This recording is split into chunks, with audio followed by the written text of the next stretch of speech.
For me talaga yung namimiss ko pag nandito ako is yung fact na in the Philippines, it's always just very simple. Like, kahit mga maliliit na bagay nagpapasaya sa lahat. Like, kahit yung mahirap ang buhay, laging super positive lang ng mga Pilipino.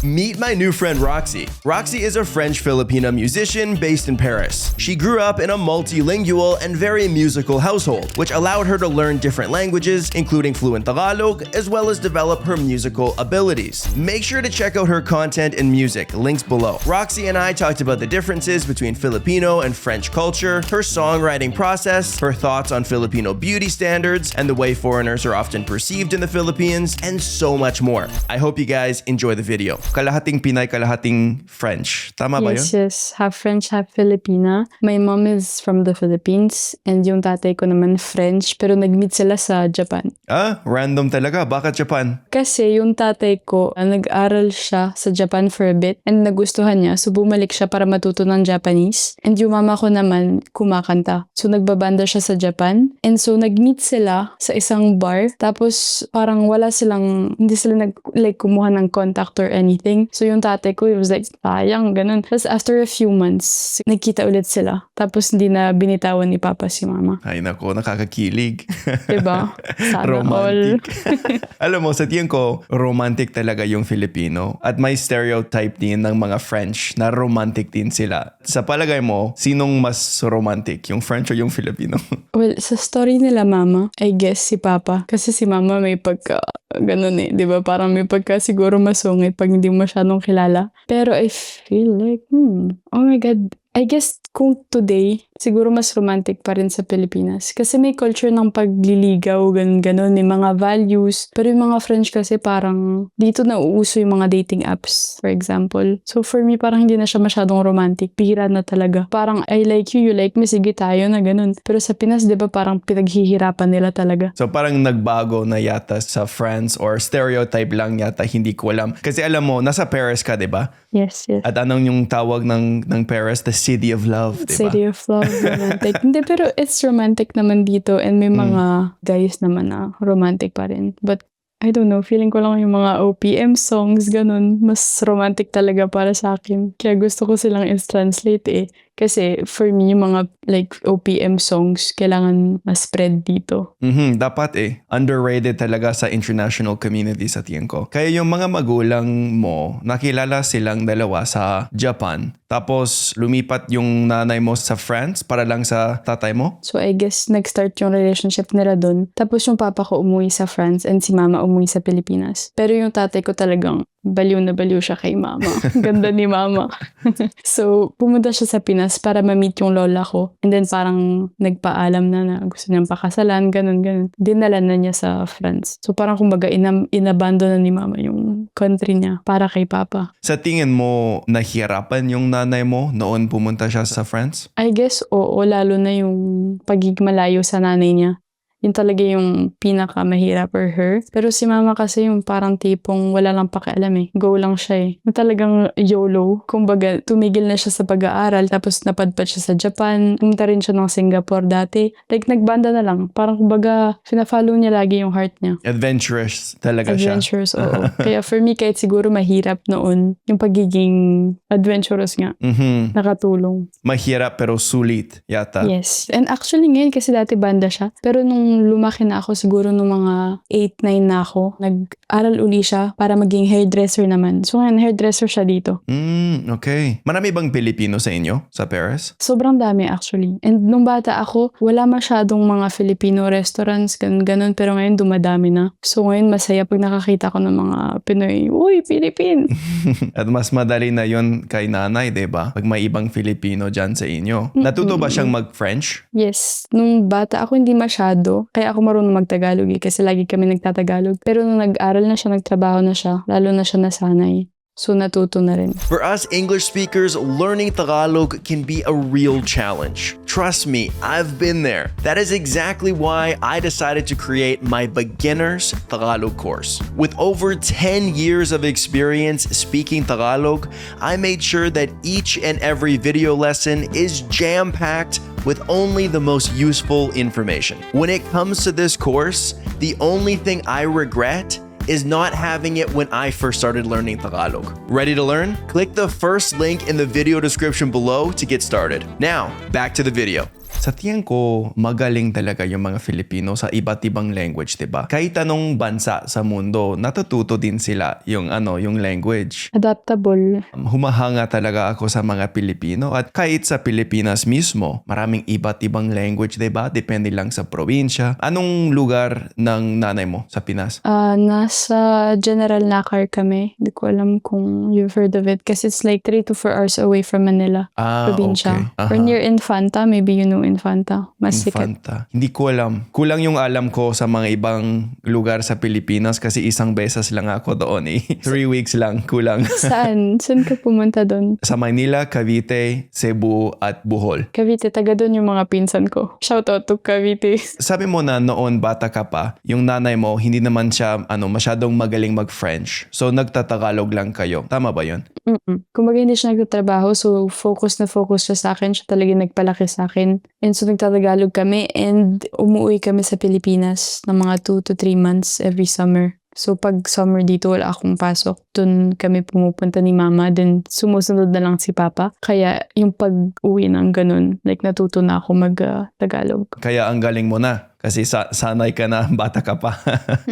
Actually, si papa natatakot kasi may isang summer, I think mga 3 years old ako nun. Hindi na ako nagfa-French, Tagalog na lang. Tapos punto pa nung sa amin, talagang sobrang lakas daw ng punto ko nung bata. Kaya natakot si papa baka pagbalik ko dito wala na akong alam sa French.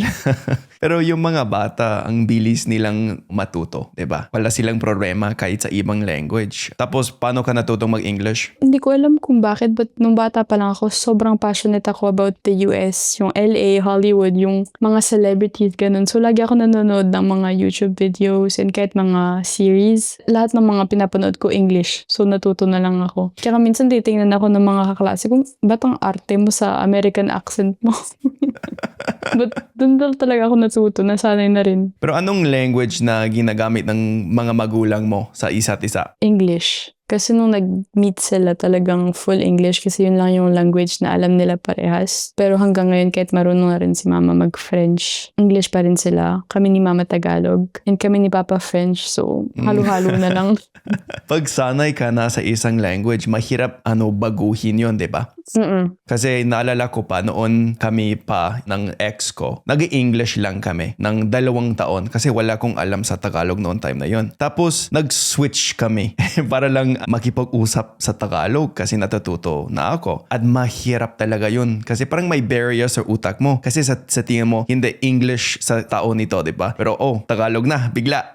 Pero nasanay din kami. Hindi, pero buti nga natuto ka kasi feeling ko hindi lahat ng mga asawa or jowa talagang porsigidong matuto mag-Tagalog. Tama. Kahit yung papa ko alam lang niya mga bad words and kain, tulog. Hindi pa rin marunong mag-Tagalog eh. Minsan gusto kong turuan pero talagang walang patience. Kasi pag marunong ka mag-English, minsan mahirap kasi sa Pilipinas, ang galing nilang mag-English, 'di ba? Halos lahat. Kaya hindi kailangan. Sa tingin ko dapat kung gusto mong lumapit sa kulturang Pilipino, 'di ba? Pero mahirap, gets ko 'yon. At sayang talaga sa mga Filipino languages na unti lang yung resources. So hindi kagaya ng French kunyari, na may maraming video sa YouTube, may mga libro, ganun, may mga klase sa university. Sa Tagalog meron pero unti lang. Para sa mga tao kagaya ng tatay mo, mahirap yun. Mahirap matutong mag-Tagalog, di ba? Kaya bumili siya ng madaming libro nung na-meet niya si mama pero hindi pa rin niya nabubuksan hanggang ngayon.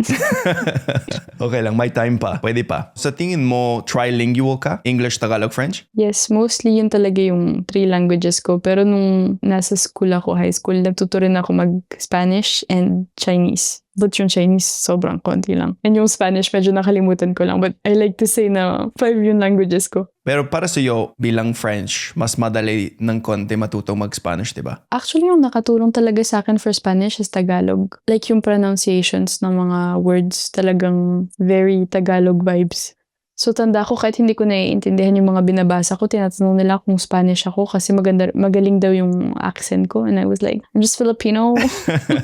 Life hack. Sa tingin ko sa pagbikas, nakakatulong yon, 'di ba? Tagalog tapos Spanish. Pero sa grammar, sa tingin ko more on French at Spanish. Kasi pareho yung language family nila. Actually, hindi ko masyadong tanda. Pero yes, yung mga verbs na medyo complicated, ganun. I think siguro nakatulong nga yung French. Kasi marunong din ako mag-Spanish. Napapansin ko na malayo talaga yung grammar sa Tagalog.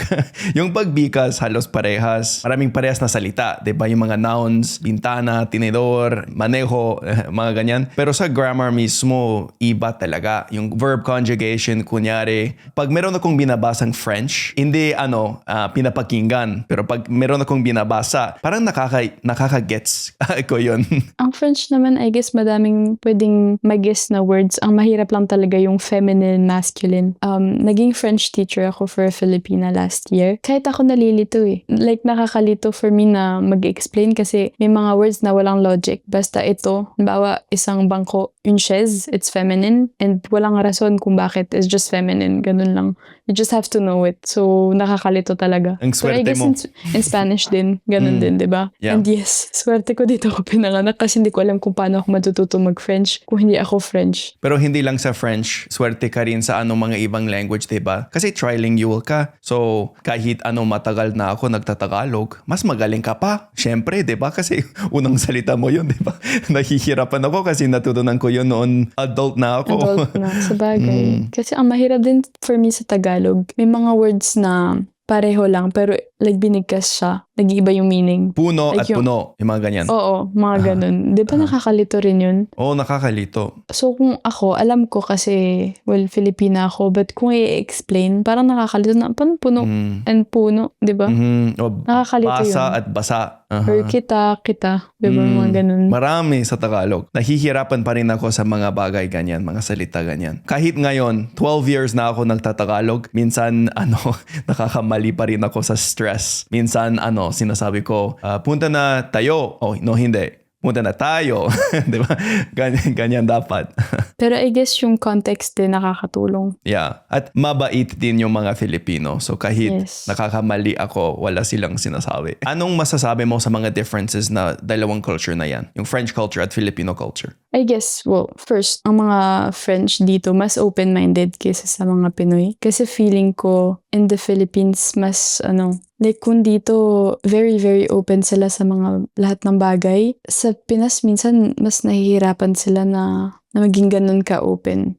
Pero at the same time, I respect the fact na in the Philippines, we have more values than dito. I don't know if you understand what I'm So parang trying to say. mas traditional yata yung mga Filipino kumpara sa French. For me, like, nagiging more and more open na rin sa Pilipinas. Pero may mga values talaga ang mga Pinoy. And dito, kahit yung mga Pinoy na dito lumaki, nagiging whitewashed na. So, nakikita ko na yung mga values, yung Filipino values nila, nagdi-disappear. At anong Filipino values sa'yo? Anong ibig sabihin yun? Respect, maybe, mostly, yung talagang yung pagiging sobrang respectful, yung mano po, yung nangingino po, yung mga ganun. And kahit sa mga relationships, again, yung pagliligaw, for example, it just shows na talagang super respectful na mga Filipino. It's mostly also about the families, like yung respect sa family. Whereas dito talagang parang kanya-kanya, it's very individualist mostly. Yeah, parehas din dito sa Canada. Individualistic talaga kami. Yeah, kaya yun lang yung mas lamang talaga sa Pilipinas. Like, halimbawa, feeling ko kung nag-high school ako sa Pilipinas, it would be more fun. Kasi dito, again, it's very individualist. Pero sa Pinas, it's more like a family everywhere. Kumbaga. Yung parang togetherness, yung pagkikisama ng mga tao, mas malapit sila sa isa't isa sa Pilipinas kumpara sa mga mas individualistic na bansa. Yes, yes. Like, halimbawa sa mga high schools, ganun, parang feeling ko lahat sila magkakaibigan. It's very friendly, very, lahat happy-happy lang. Sige, tara, jamming tayo. Dito parang, di ba? Kanya-kanya lang, ganun-ganun. Side Medyo eye. masungit. Oo. Clicky. Well, yung cliche naman ng sa mga Persians is yung pagiging masungit nila, di ba?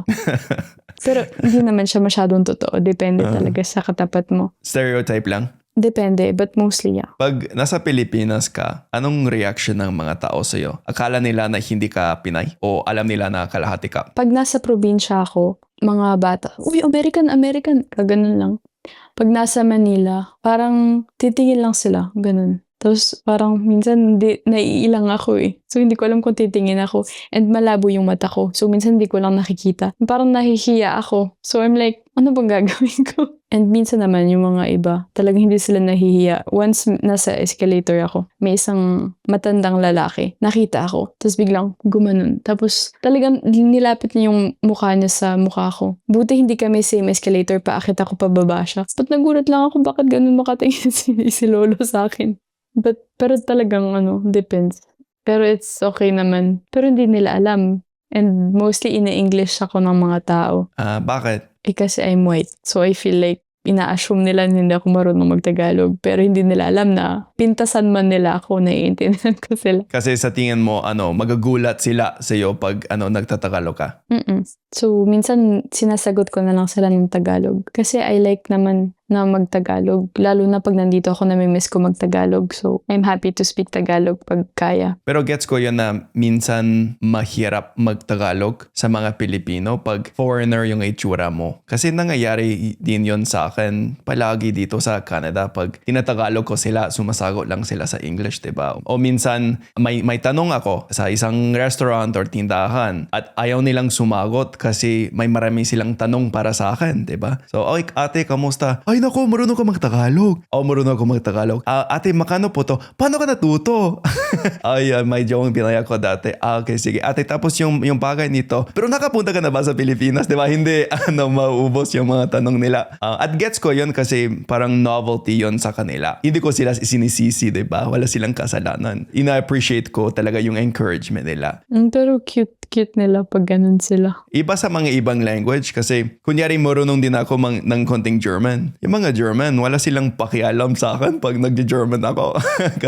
Pero yung Filipino, iba talaga. Ina-appreciate talaga nila kasi parang napapansin nila na invest ko yung oras ko para matutong magtagalog, diba? True, oo. Saka parang na-appreciate talaga nila yung mga like white people. Hindi ko alam kung bakit. Like, ramdam ko yung white privilege, halimbawa, pag nasa Pilipinas. Talagang iba yung treatment nila. Pero hindi ko alam kasi meron din akong narinig na may foreigner privilege daw. So, hindi mahalaga kung puti o ibang lahi. May privilege. At meron din na nagsasabi na hindi, white privilege talaga. Ano sa palagay mo? I'd say it's talagang white privilege. So, pag may foreigner taga ibang bansa, mas onte yung privilege nila? Yes, for me talagang it's white privilege kasi, di ba kahit mga, halimbawa in France, ang gusto talaga nila dito magtan. But sa Pinas, gusto nila na maging white lang and to stay white. So for me talaga yung pagiging white, ang lamang. And I don't even know why kasi ang ganda talaga ng mga morenas, di ba? Or yung morena na skin. So I think talagang mas lamang ang white privilege, but I guess basta nakakita sila ng mga foreigners, talaga lagi silang interesado. Curious talaga sila, diba?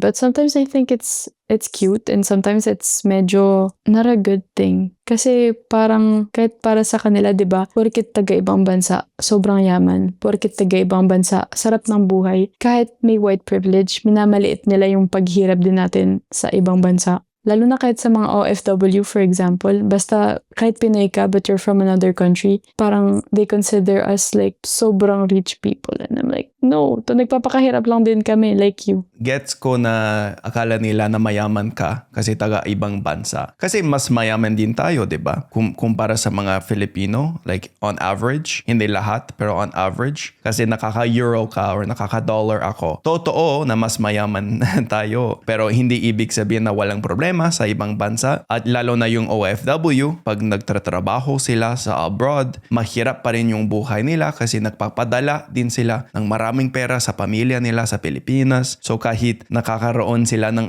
euros or dollars, hanap buhay pa rin, diba? Mahirap pa rin yung buhay nila.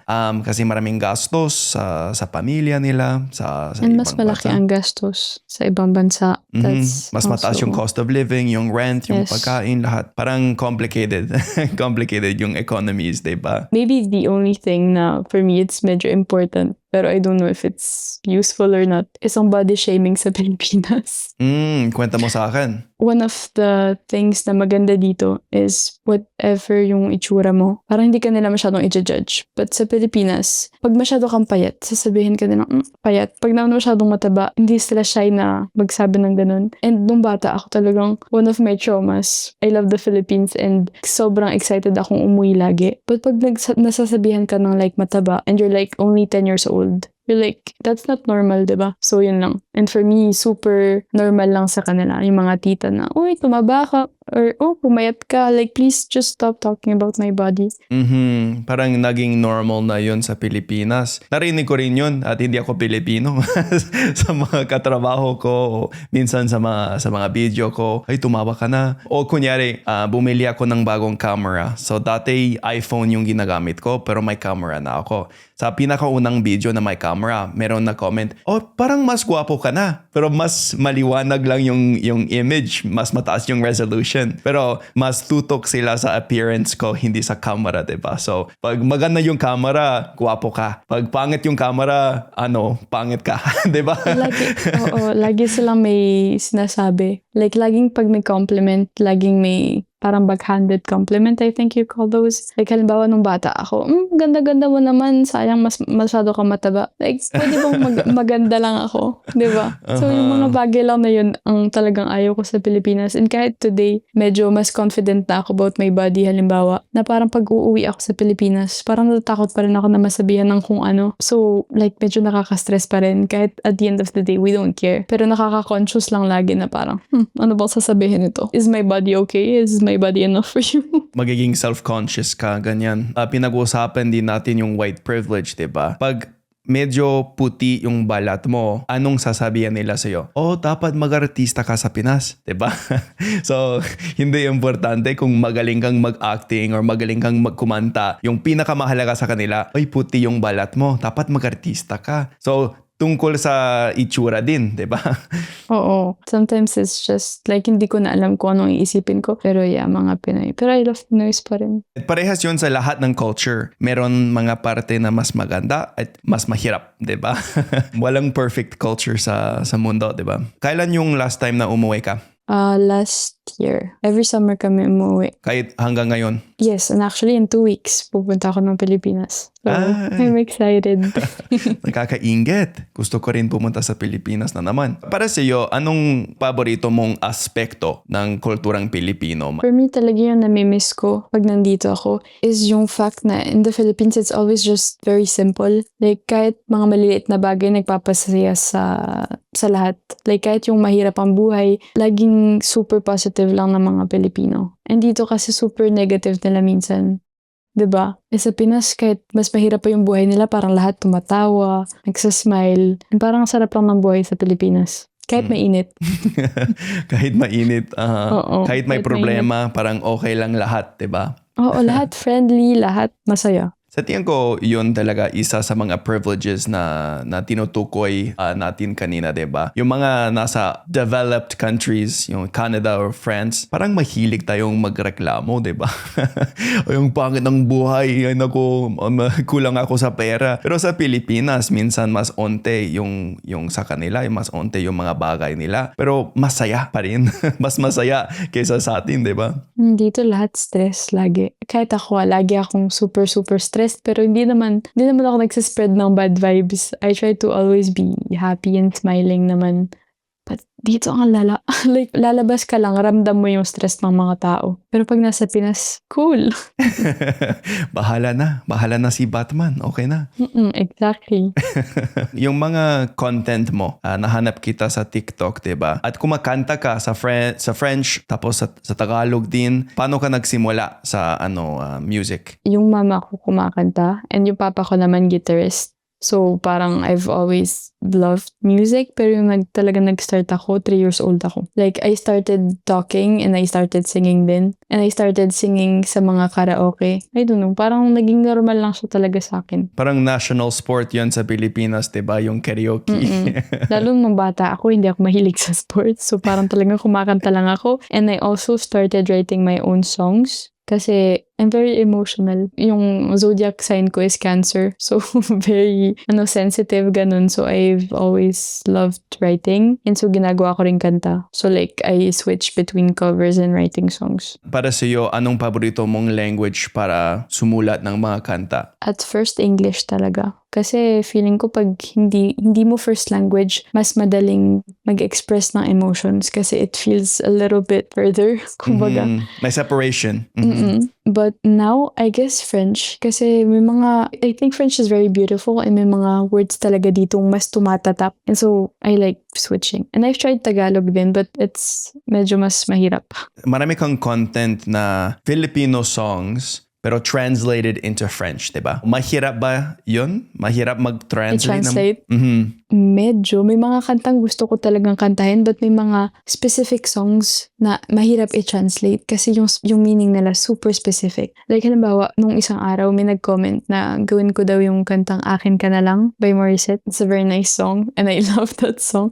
But parang mahirap i-translate yun sa French. Minsan may mga words talaga or expressions na paano ko ba mabibring sa French yung talagang gustong meaning ni Morissette, diba? So yun lang, minsan mahirap. But depende lang talaga sa songs. Pero it's very, very fun. I love doing that. Anong writing process mo pag gusto mong sumulat ng kanta like from zero? Usually I like using my own experiences. So halimbawa, may isang detail na tumatak sa akin. Gagamitin ko yung detail na yun. And then I'll try and write everything around it hanggang sa maging kanta siya. So like halimbawa, a specific word can be a title. And then I like writing songs na parang storytelling. Medyo may pagka Taylor Swift vibes. Yung talagang storyteller. So, gusto mo rin magbanda kagaya ng nanay mo? Or solo artist lang? Maybe solo artist. I mean, I'd love to have like my own musicians. And I'd love actually na magka-career halimbawa sa Pilipinas. I'm very open. I guess let's see. Kung may opportunity, I'm super game. Or kahit an EP. Like a little album with like French covers of OPM songs. I'd love to do that. Pero I need rights. Like, kasi madaming nag-ask sa akin na mag-release on Spotify. Pero kailangan ko yung mga rights like for copyright. So, medyo complicated for now. Pero if I had the opportunity or like pag na-accept ng mga tamang tao, I guess maybe we could make it happen. Kasi kahit binabago mo yung lyrics, parehas pa rin yung music, diba? So yun yung copyright, diba? Yeah, I think so. Kasi it's still the same song and iniiba ko yung lyrics. So I need the rights to the songs. Yeah, nangyari yun sa akin dito sa channel ko. May kausap ako dati na mga musician at minsan kumakanta sila sa interview. So may parang performance. Pero maraming copyright issues sa YouTube, diba? Kahit ibang tao yung kumakanta, akala ko okay lang yun, pero hindi. Sa bagay. Kasi actually, fun fact, nung 3 years ago, may isang French Instagram account called Une Minute de Cover, so 1 minute of like a cover, na nag-organize ng parang little singing contest with Billy Crawford. And I was like, kailangan i-cover yung kanta ni Billy Crawford, that could be fun. And so nanalo ako dun sa contest. So I was like, nice. And yung premyo nun was to record the cover of any song that I want with so the Instagram account and Universal Music France. So that was really nice. And so yung kantang pinili ko is Baby by Justin Bieber. But in-arrange ko na medyo mas R&B / sadder than the original. And I think for that song, like yung credits talaga, it's still Justin Bieber. And I don't even think na we could have like any money with that cover. Kasi I think lahat ng rights talaga napunta lang sa kanila. Which is okay, because I love singing. So, pero sayang yun kasi si Justin Bieber, mayaman na siya. Kumakain ka rin ng Filipino food dyan sa inyo, sa France? Yes. Masarap magluto si Mama. Anong paborito mo? Sinigang. Sinigang? I think so. Sinigang I also love. Very simple, pero lugaw. Lugaw yung parang porridge yun, di ba? Yes. Like, nung bata pa lang ako talaga lugaw. I love lugaw. And bangus, yung isda. Pero walang ganun dito. So talagang sa Pilipinas ko lang nakakain yun, sadly. Kulang kayo sa mga ingredients para magluto ng Filipino food sa France? May mga Pinoy stores naman. So medyo kompleto. But yung bangus, kasi fish yun, di ba? So mahirap yun mahanap dito. And actually, kahit meron, hindi masyadong masarap. And ube din. Kung mga desserts and halo-halo. And dito na uso yung mga ube lattes. Hindi naman lasang ube. So hindi ko alam kung sino nagpauso. Yung kulay lang. Oo, sinasabi nilang it's the new matcha. Pero to be fair, hindi naman matapang yung lasang ube, di ba? Depende kasi pag 'di ba kumain tayo ng like ube ice cream, medyo matapang rin yung taste. Pero pag nag-ube latte, parang lasang chocolate lang. Parang fake news na spread Fake nila. news. Hindi oo. Kahit Starbucks, nag-ube lattes na rin. But hindi naman lasang ube. Ay, sayang yon. Pero basta may ube, sa tingin ko, parang halos wala dito. Walang ube dito sa Canada. Ano yung iba na Filipino? Pandang ba? Pandang? Pandan. Parang di ko nga sure kung Pilipino yun, pero pandan and buko pandan, sarap din. Natikman ko yung pandan ice cream sa McDonald's noon nasa Pilipinas ako. At masarap talaga yun. Parang soft serve ice cream na may pandang sa ibabaw. Hindi ko pa natitikman yan, but parang masarap nga. Masarap talaga. May mga rapid fire questions ako para sa'yo para tapusin yung interview nito. Okay lang? Okay. Okay, so dalawang option, isa lang yung pili mo. Game ka ba? Game. Anong mas gusto mo, Grab or Move It? Grab. Jeep or trike? Tricycles. City o probinsya? City. Beer or gin? Gin. Hindi No. ako umiinom mo. Okay, pero pag kailangan mo, gin. Karaoke or basketball? Karaoke. Halata yun, diba? Halo-halo o leche flan? Halo-halo. Beach or mountains? Beach. Rainy season or summer? Summer. ABS-CBN or GMA? ABS-CBN. Eat Bulaga or It's Showtime? Showtime. Adobo o sinigang? Sinigang. Pansit o lumpia? Lumpia. Jollibee or McDonald's? Jollibee. French food or Filipino food? Filipino food. Boracay o Palawan? Hindi pa ako nakakapunta, but Boracay. Boracay? I think, Ako din, hindi pa ako nakapunta sa Boracay o Palawan. Gusto ko sana for my birthday. It's in 1 month na. Happy early birthday. Thank you. Okay, yun lahat ng mga tanong. Maraming salamat ha. Well, thanks to you.